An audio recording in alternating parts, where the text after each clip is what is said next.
A partir de este momento, un espacio para crear conciencia. ¿Por qué lo hiciste? Un programa de la Fundación Códigos, conducido por el investigador Luis Cegueza, desde los estudios de la Fundación Códigos en Punta del Este, Uruguay, y emitido en Uruguay, Argentina, Bolivia, Brasil, Chile, Colombia, Ecuador, España, Estados Unidos, Holanda, Inglaterra, Israel, México, Perú, República Dominicana y portales online. Así comienza ¿Por qué lo hiciste?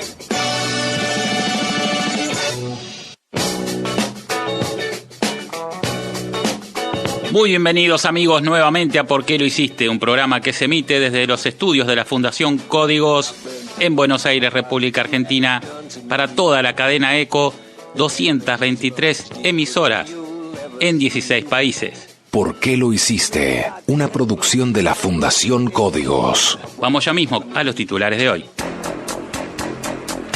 El cambio climático podría fundir el 3,5% de los depósitos de metano en océanos. Que las abejas puedan vivir. La industria química aparece en guerra contra la naturaleza. El grupo de sustancias neonicotinoides son los pesticidas más peligrosos fabricados por los seres humanos. Además de las plagas en la agricultura, con estos venenos se eliminan también incontrolables insectos polinizadores como las abejas. Por favor, pida su prohibición. Noticias. En ¿Por qué lo hiciste? Noticias. El cambio climático podría fundir el 3,5% de los depósitos de metano en océanos. Investigadores del Instituto Andaluz de Ciencias de la Tierra de Granada y la Universidad de Cambridge ha calculado que el 3,5% de los depósitos mundiales de hidrato de metano, ubicados debajo de los mares y océanos, podría empezar a fundirse antes del 2100 debido al cambio climático. Los resultados de esta investigación realizada a partir de simulaciones se publican en la revista Nature Communications. Según este trabajo, ese porcentaje de los depósitos mundiales de hidrato de metano, equivalente a unos 60.000 millones de toneladas de carbono, comenzarían a fundirse debido al cambio climático y el calentamiento de las aguas oceánicas, un hecho que provocaría que se vertieran a la atmósfera toneladas de este potente gas invernadero.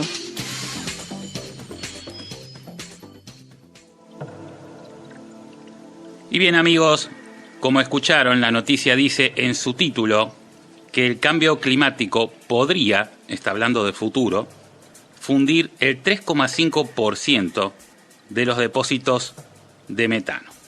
Esto por un lado. Además, la noticia deja claro que esto lo han hecho a través de simulaciones, como que en realidad los escapes aún no existen. También la noticia habla de un total de millones de toneladas de carbono que se encuentran debajo de los océanos en forma de hidrato, una cantidad de 60.000 millones de toneladas de carbono. Otro dato que no compartimos, después vamos a estar explicando el porqué. Después la noticia da una breve referencia de cómo se forma el metano, algo que muchas veces lo hemos hablado aquí, pero lo más insólito es lo que dice este científico del Instituto Andaluz de Ciencias de la Tierra cuando dice: se debe entender mejor y analizar si existe un riesgo de que estos depósitos puedan fundirse con el cambio climático, lo que dejaría escapar al medio ambiente su metano, que es un potente gas invernadero. Esta declaración deja claro también que esto podría pasar en un futuro. Lo está diciendo Julian Cadwright del Instituto Andaluz de Ciencias de la Tierra. Bueno, y termina diciendo que de ahí la necesidad de seguir investigando antes de que sea demasiado tarde. Para los oyentes que nunca escucharon hablar del hidrato de metano, vamos a hacer nosotros una breve explicación de lo que significa y de lo que es. El hidrato de metano es como un hielo de color blanco que se encuentra en los fondos submarinos. Lo hemos explicado muchas veces. Se forma bajo 3 condiciones indispensables. La primera es que tiene que haber restos orgánicos en descomposición. La segunda es que tiene que haber un intenso frío. Y la tercera es que tiene que haber más de 50 atmósferas de presión. Estas condiciones se dan justamente a más de 500 metros de profundidad en el mar. Los restos orgánicos, según la ciencia, provienen de los restos fósiles de los animales marinos. Para nosotros hay otro factor que se suma. Luego, el frío obviamente proviene de la poca llegada de energía solar y de las temperaturas lógicas que hay a más de 500 metros de profundidad en el mar, y las 50 o más atmósferas de presión se deben también a esa profundidad, ya que cada 10 metros de profundidad aumenta una atmósfera de presión. A 500 metros tenemos 50 atmósferas, a 600 metros 60 y así sucesivamente. Estas tres condiciones, como decíamos, se dan ahí, a más de 500 metros de profundidad. Si le sumamos a la muerte de los animales marinos la cantidad de restos orgánicos provenientes de nuestras evacuaciones fisiológicas que van al mar, vamos a tener mucho más cantidad de componentes orgánicos en descomposición de lo que la propia naturaleza provee a través de la fauna marina. Quiere decir que hay unos 3.500 millones de toneladas de materia fecal que llegan al mar todos los días, cada uno de los días que vivimos. Y eso se va acumulando, no se disuelve, va llegando al fondo del mar debido a las presiones, se disuelve una parte muy pequeña y lo otro se convierte en hidrato de metano por estas tres condiciones que decíamos. Ahora bien, la noticia, como decíamos antes, deja entrever, o dice más bien claramente, que los escapes de metano podrían suceder más adelante, que en tal caso se podrían derretir un 3,5% de los 60.000 millones de toneladas que hay. Pero para nosotros, para la Fundación Códigos, no es así. Esta noticia es del día 23 de septiembre del año 2008. La noticia se titula «Millones de toneladas de metano salen a la superficie en el Ártico». Acá está hablando de presente, no de futuro, y esto es el año 2008. Científicos que viajan a bordo de un barco ruso afirman tener pruebas de que millones de toneladas de metano, un gas 20 veces más potente que el dióxido de carbono, desde el punto de vista del calentamiento atmosférico, está escapando a la atmósfera desde los fondos marinos del Ártico. La noticia sigue diciendo: depósitos masivos de metano encerrado bajo estos fondos marinos suben en forma de grandes burbujas a la superficie, fenómeno que coincide con el calentamiento del Ártico y la desaparición de los bloques de hielo de sus aguas, según informa en exclusiva el diario británico El Independiente. También dice: los depósitos de metano son importantes porque los investigadores creen que su emergencia ha sido responsable en épocas pasadas de rápidos aumentos de temperaturas, cambios climáticos bruscos e incluso de la extinción de muchas especies. Es cierto, la noticia sigue hablando de que, de que en un área de 30 millas cuadradas nada más, este barco ruso logró detectar 250 chimeneas de metano continuamente escapando.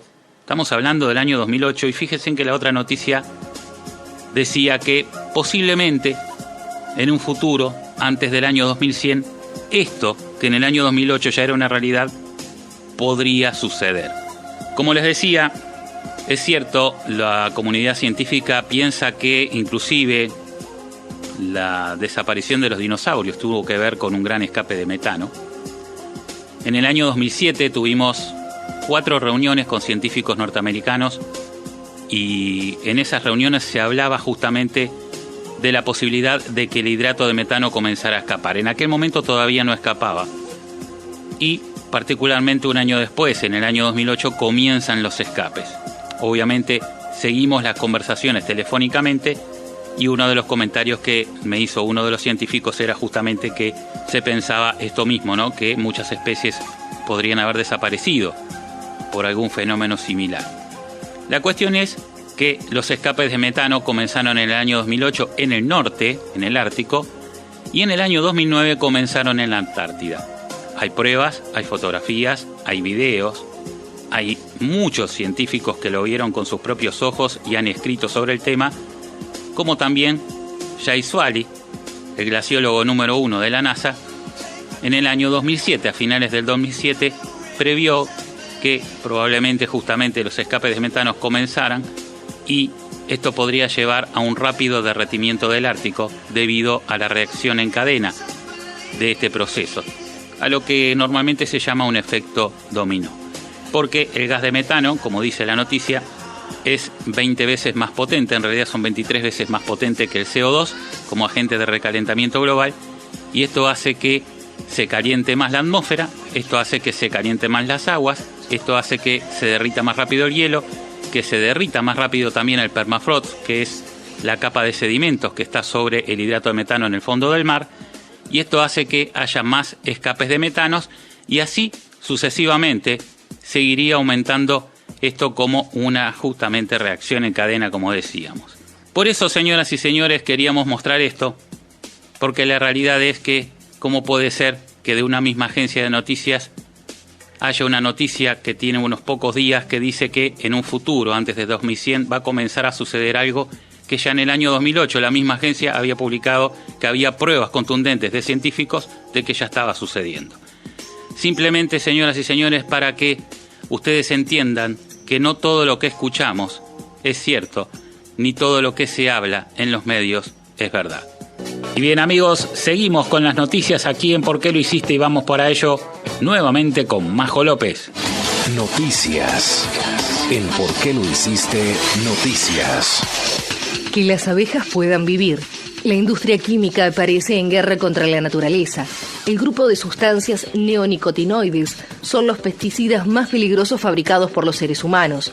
Además de las plagas en la agricultura, con estos venenos se eliminan también incontrolables insectos polinizadores como las abejas. Por favor, pida su prohibición. Las multinacionales químicas Bayer y Syngenta producen insecticidas neuroactivos altamente peligrosos de uso agrícola.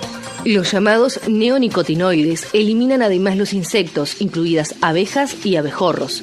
También Monsanto y DuPont venden semillas tratadas con estas sustancias.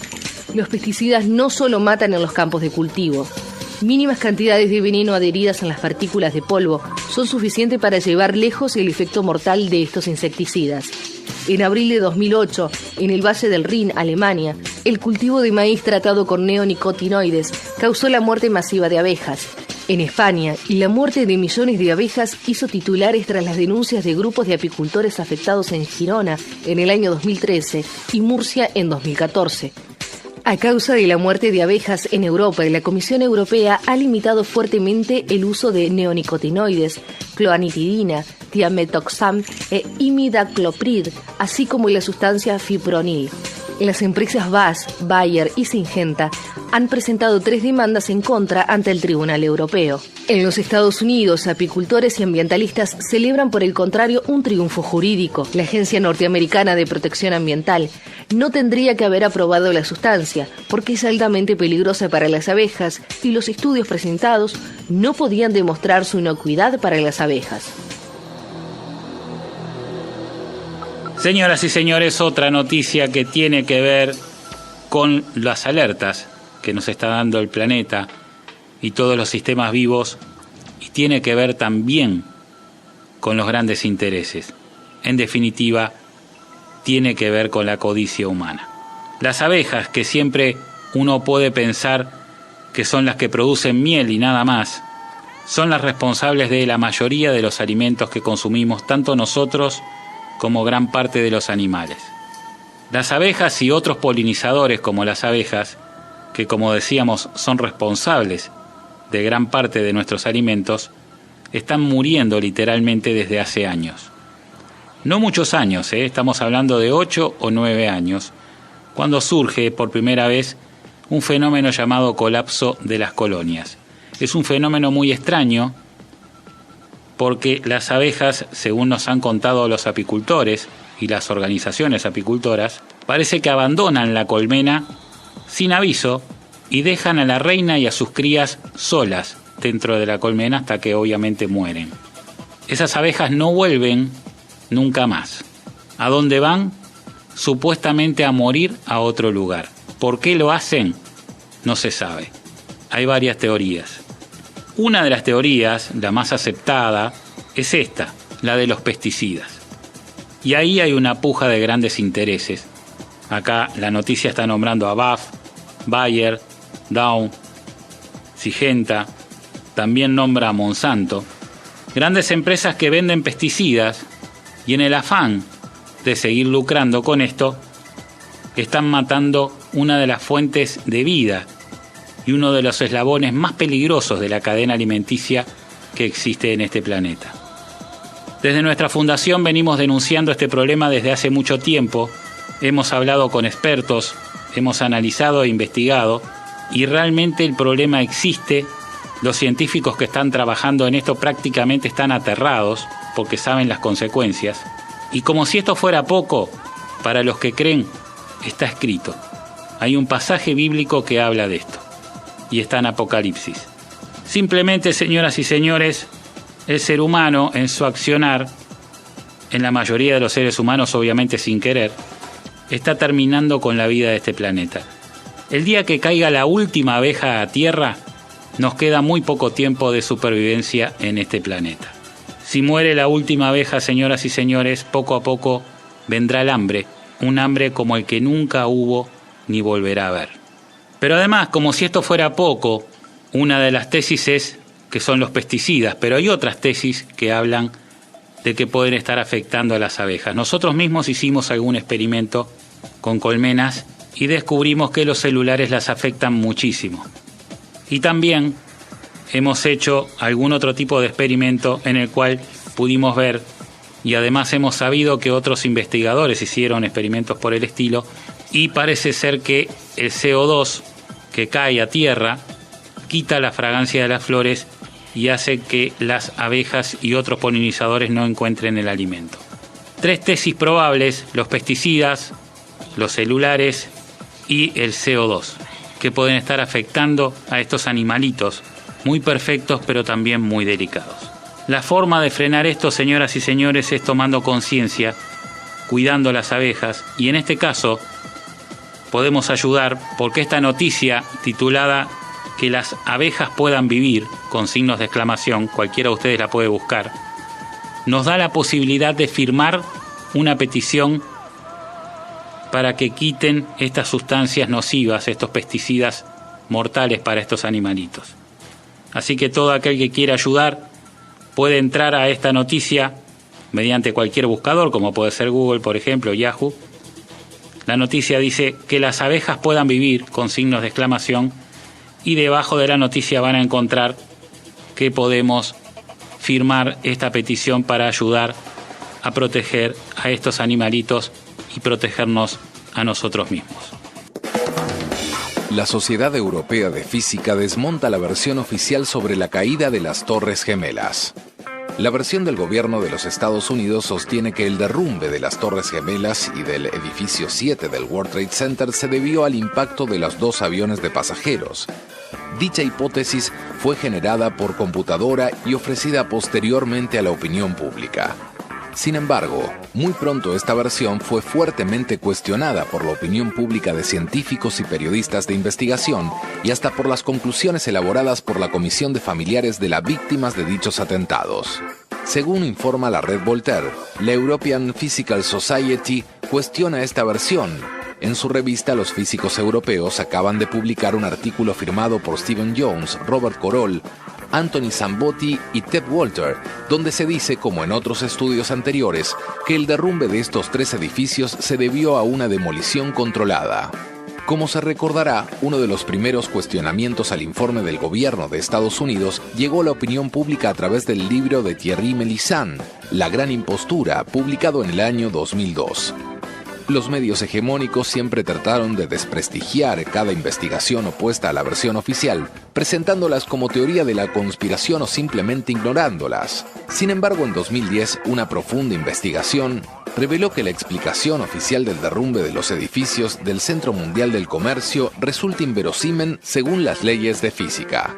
El trabajo de Jones y otros 50 colegas suyos reclamaban una investigación científica independiente e internacional que no estuviese guiada por intereses politizados y restricciones, sino por observaciones y cálculos.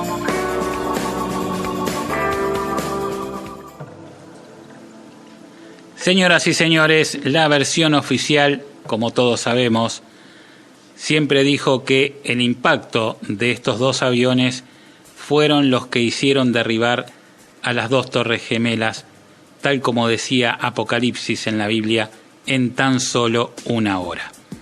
Ahora bien, en el año 2010, más exactamente en la primavera del 2010, nosotros emitimos un programa, o sea, era uno de los programas del ciclo que hacíamos en BTV Internacional de Uruguay, justamente hablando de este tema, y mostrábamos en ese programa muy claramente cómo el derrumbe de estas torres gemelas había sido justamente una demolición controlada, y lo decimos claramente.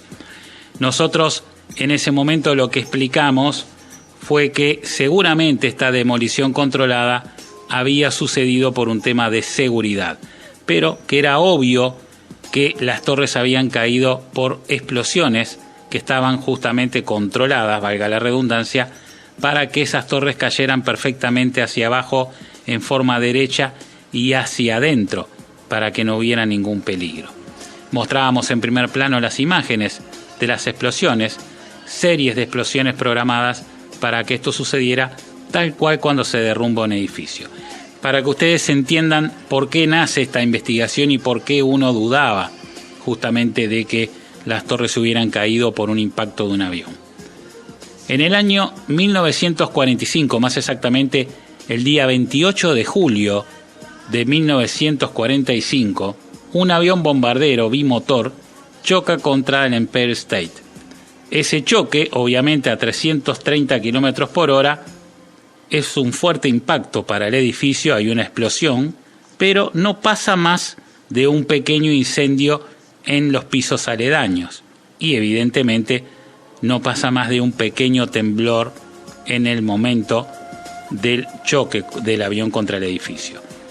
Ahora bien, habiendo sucedido este antecedente, cuando se construyen las torres gemelas, el ingeniero japonés que las construye justamente prevé que esto puede volver a pasar y se construye de una manera en la cual puede soportar perfectamente el impacto de un avión como el que chocó finalmente el 11 de septiembre del 2001. Por eso siempre estuvo la sospecha, si fueron construidas para que un avión no las derribe, de que se hubieran derribado tan sencillamente y tan fácilmente como todos lo vimos en tan solo una hora. Hoy por hoy, señoras y señores, no sé si la razón fue realmente por un tema de seguridad o hubo otras razones que prefiero no mencionar aquí en este programa. Pero la cuestión es que está prácticamente probado que la caída de las Torres Gemelas fue realmente una demolición controlada. Y bien, amigos, hemos llegado al final del programa de hoy. Quiero agradecer, como siempre, al doctor Damián Rosenberg, especializado en medicina nutrigenómica y reconocido por la Universidad de Granada. Consultorio del doctor Damián Rosenberg, medicina de calidad de vida. Agradecer a todos los ingenieros de sonido que trabajan para retransmitir ¿Por qué lo hiciste? En 223 emisoras en 16 países. Agradecer a los dueños de las mismas que nos permiten llegar a vos. Y por supuesto agradecerte a vos que siempre estás allí. Chau, chau. Hasta aquí te presentamos ¿Por qué lo hiciste? Desde los estudios de la Fundación Códigos de Punta del Este y para Uruguay, Argentina, Bolivia, Brasil, Chile, Colombia, Ecuador, España, Estados Unidos, Holanda, Inglaterra, Israel, México, Perú, República Dominicana y Portales Online. Será hasta la próxima semana. ¿Por qué lo hiciste? Un programa de la Fundación Códigos.